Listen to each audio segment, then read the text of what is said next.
ఆనాటి UPA chairperson శ్రీమతి సోనియా గాంధీ గారి జన్మదినం కూడా డిసెంబర్ 9.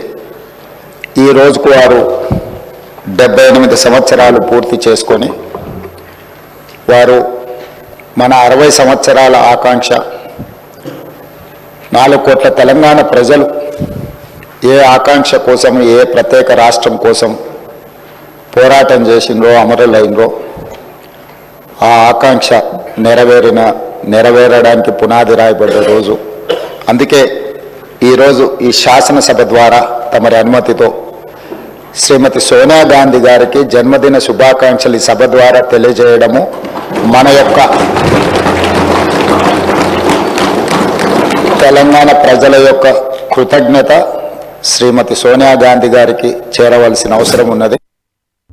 స్వరాష్ట్ర సుదీర్ఘ పోరాట ప్రస్థానంలో సకల జనులను సబ్బండ వర్గాలను ఐక్యం చేసి నడిపించిన శక్తి స్వరూపిణి తెలంగాణ తల్లి 4 కోట్ల ప్రజల ఆలోచనను ఆచరణను కార్యాచరణలన్నింటినీ ఒక చోటకు చేర్చి తెలంగాణ జాతి పోసిన మాతృమూర్తి తెలంగాణ తల్లి మనల్ని నిరంతరం చైతన్యపరిచి లక్ష్య సాధన వైపు నడిపించిన గొప్ప స్ఫూర్తి తెలంగాణ తల్లి.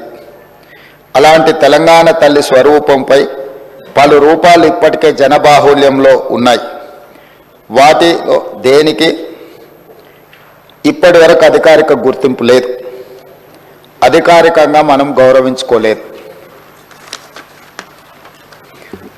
తెలంగాణ నేల స్వేచ్ఛ కోసం పిడికిళ్ళు బిగించిన ఉత్తేజపు జ్వాల, సకల జనులు ఒక్కటై గర్జించిన ఉద్వేగపు మాల.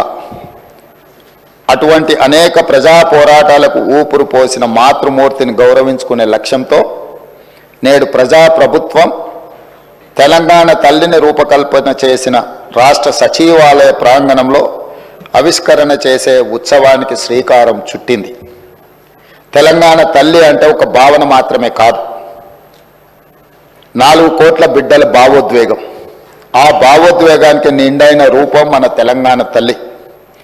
ప్రజల మనోపలకాలపై నిలిచిన తెలంగాణ తల్లి రూపాన్ని నేడు సచివాలయం సాక్షిగా ఆవిష్కరించేందుకు ప్రజాప్రభుత్వం సిద్ధమైందని ఈ పవిత్ర సభ సాక్షిగా మీ అందరికీ తెలియజేయడానికి సంతోషిస్తుంది. తెలంగాణ తల్లి రూపకల్పనలో మన సాంప్రదాయాలు, సంస్కృతులు, చారిత్రక నేపథ్యాలను పరిగణలోకి తీసుకొని ఒక నిండైన రూపాన్ని తీర్చిదిద్దడం జరిగింది.